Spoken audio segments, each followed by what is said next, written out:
Welcome back to part 2 of my interview with composer James Doohan Howard. If you haven't seen part 1 yet, go ahead and click that link above first and then come right back here. Enjoy. The first time I heard your work at USC, I knew you would rise to a high place. I mean, it was just clear. You just knew what you were doing, and you had a very fierce voice. Well, a lot has changed since then, but yeah, we can talk about that some other time. Yeah. And But, you've been studying with, or you had been studying with Corleano, right? Did you study with Corleano? I did study with Corleano, who also was he wrote a few film scores. Yes, he did. But if you ask him, he wouldn't want to be completely remembered for the film scores, of course, because he's written the symphony I know, but that pieces kind of annoyed me, and I'm a huge admirer of John, so if John ever watches this, I wanted him to be proud that we all know he's an extraordinary concert music composer. He should have been proud to have written such a beautiful score for a film, I thought. And he kind of apologized for it when he accepted his Oscar. Well, he talks about that concerto a lot, actually, because he adapted it as violin concerto later on. So it does have a life in the concert hall away from the picture. Yes. But of course, when you think of the red violin, yes. I mean, you're going to think of the picture. So that's the big difference. He's amazing. I mean, yeah.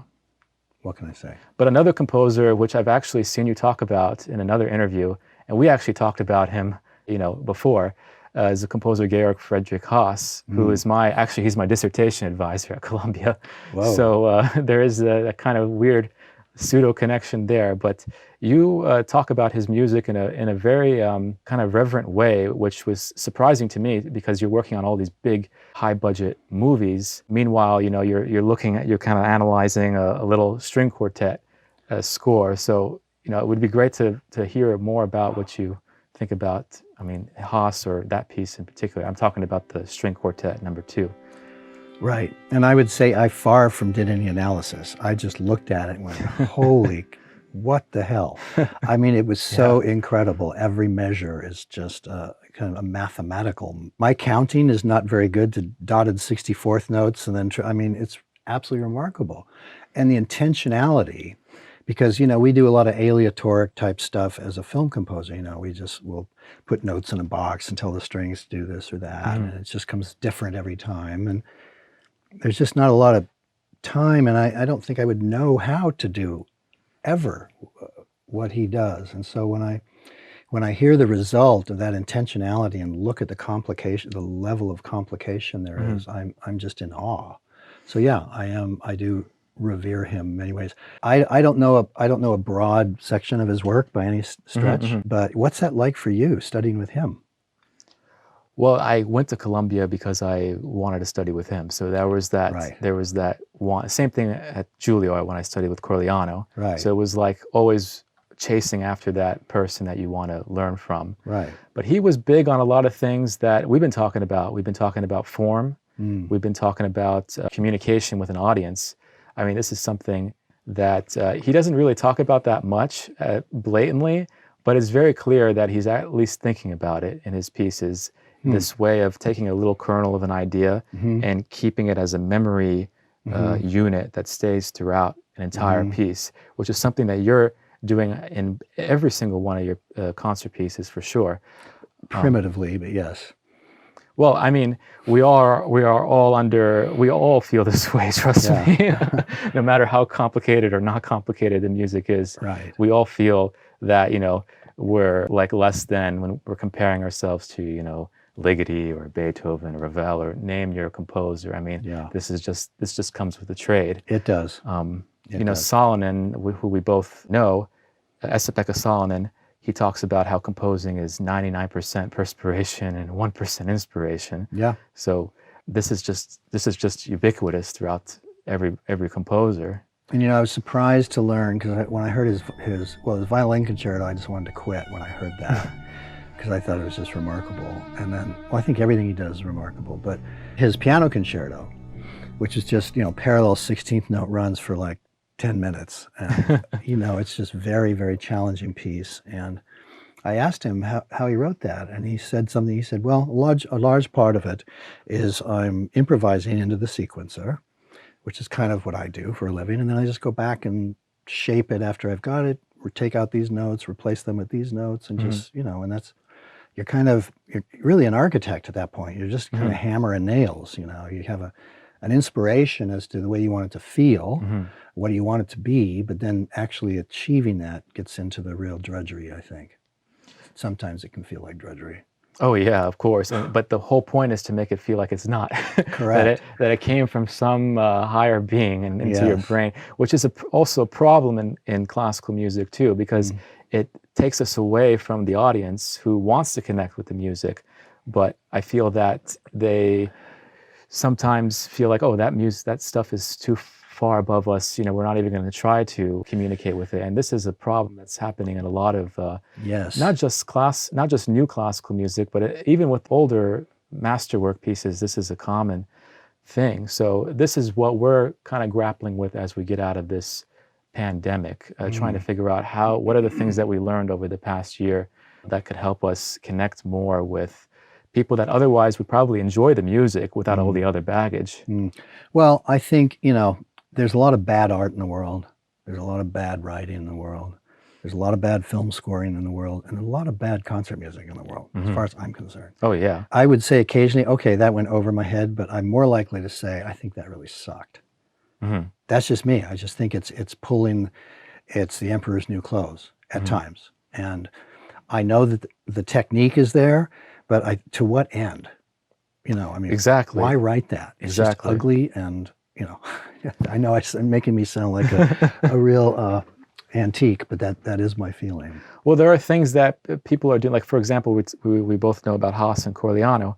They do write music that's pretty dissonant at times, but it's dissonant for an overall purpose, right? I agree. Yeah. And you feel that. Yeah. And I feel it with Otis, you know. I mean, he's incomprehensible to me. I don't understand him at all. And Otis, actually, too, there's this, so, you know, we've been talking about, you know, this kind of crossover between film music and classical music, which actually happens a lot from concert composers to film.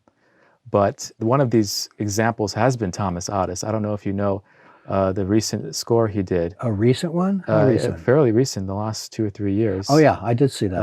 And it was pretty good. Yeah, I believe it was called Claude. Very melodic, yeah, and kind of pretty in French, and, you know. Very unlike Otis, actually, in a lot of ways. Never would have thought that's Otis. But that shows his range and his depth as a composer and a musician, that he can appreciate that music. Exactly. And have a go at it and do damn well. But this is what I'm saying, you know, there's been this kind of segregation going on between media music in general and the concert world. But you know, there doesn't need to be that way, because the language is the same. I'm glad to hear you say that. More. I mean, it's true, because now that we're getting into a point where basically any kind of music goes, especially in the concert hall, even in film music too. I have been listening to a lot of, like, especially in the TV world, there's a lot of wacky stuff that you would think would belong in the concert hall. Like what? Not. I'm curious if you can name anything without getting into legal trouble. No, it just came out. It was a God, what is it? I have to look it up. Don't worry about it. I'm just curious what no, there was one caught your fancy. I actually saw it yesterday. It was a show on HBO. They're on this island, and Love Island. No. I'll find it. Maybe I'll put the title in the subtitles over here. But yeah, there is a lot of this kind of music being written, and, you know, Breaking Bad, which is of course another quintessential. I kind love of that score. Right, Dave Porter. Dave Porter, great guy. And yeah, really did so well on that show. Yeah, so there is this kind of, I mean, I hear it. There is this kind of cross-pollination going on, and that's what makes me excited about your work, because you're seeing that unfold, and you are actually writing pieces over a time period that look like they're, you know, progressing from one piece to the next. There's something new that you're finding out about yourself while you're writing these pieces, and it's tremendously exciting, because it shows that there is a way to merge these worlds. You know, it's funny, when I first met you at the USC, I think that was the Dickens Award, was it? Yeah. And I heard your piece, and I thought, how can I possibly be mentoring this guy? Or can I be, you know, I mean, I was extremely intimidated. I'm easily intimidated. I'm very comfortable here in the movie world, but when I go backstage to say hi to Esa Pekka, or go back to say somebody hello, I just can't wait to get out of there because I just, Really? yeah, that's another issue. That's my own personal psychological limitations, I guess, which I'm working on. Well, I mean, Always. people will say the same thing about you. I can tell you, at least for me, the reason I got into writing music, part of it was Mozart, but the other part of it was listening to film music. And then, eventually you find what you like, what you don't like, or what you want to pursue.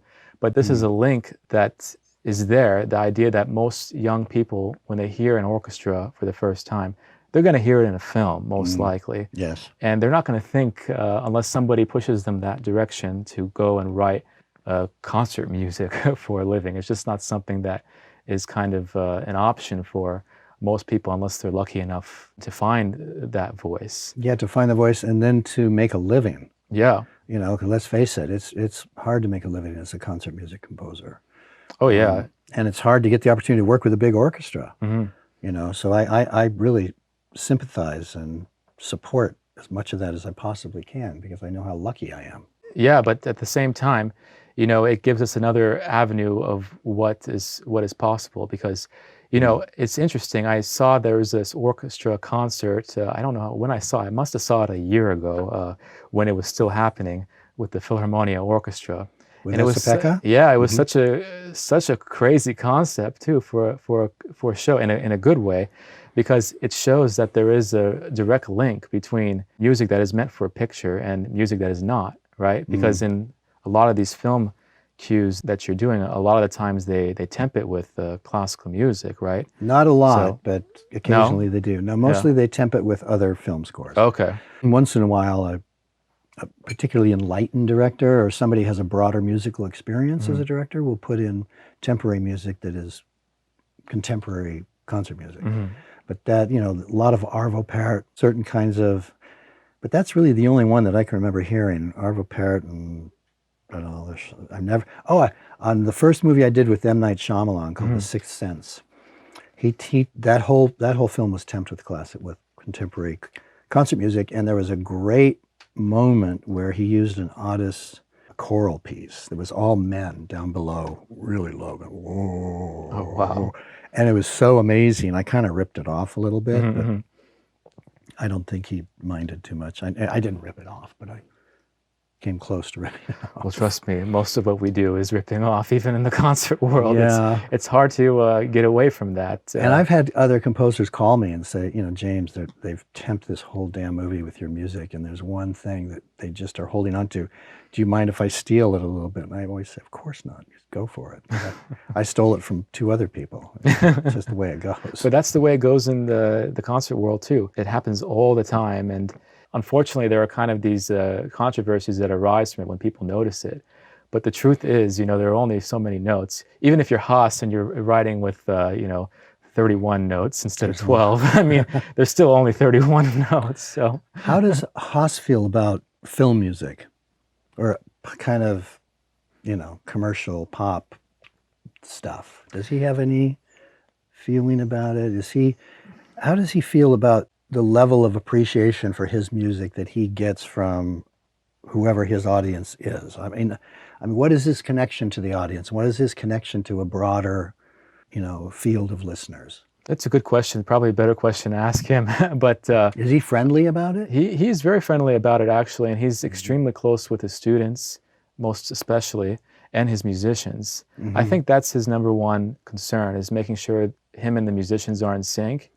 And from an audience perspective, if they see that the composer and the musicians are in sync, it's almost like you're watching a cooking show or something. You see the chef with all the amazing ingredients and everything, and him and his sous chef and the other line cooks. Like when you watch like Hell's Kitchen or something, I can't believe I'm making this comparison, but you don't really know what's going on back there, but you appreciate what's happening. It's a valid dynamic comparison. I mean, there are those kinds of similarities in just about everything. You can just, somebody was telling me, they were a winemaker, and they were talking about their process of wine and distilling it and getting it to the point year after year where it has a structure that very few people will really appreciate.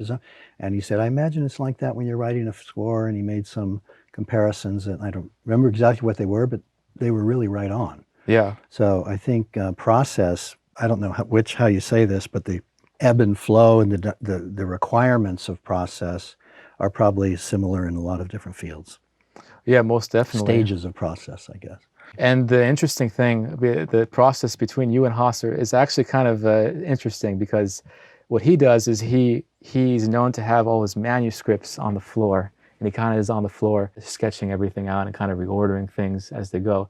Whereas you have, it's kind of the same thing, except your your screens are here, more in this direction. So I want to kind of turn to now, what happens when you're writing, with literally a blank canvas, writing a concert piece, because not only are you seeing absolutely nothing, you're not even seeing a picture. At least with the film score, you have a picture to go off. How do you even start writing a piece for the concert hall? First of all, I don't want to embarrass myself in front of the musicians. So that's what I worry about for a while before I do anything. And I think well, the problem is, as in the case of I would plant a tree,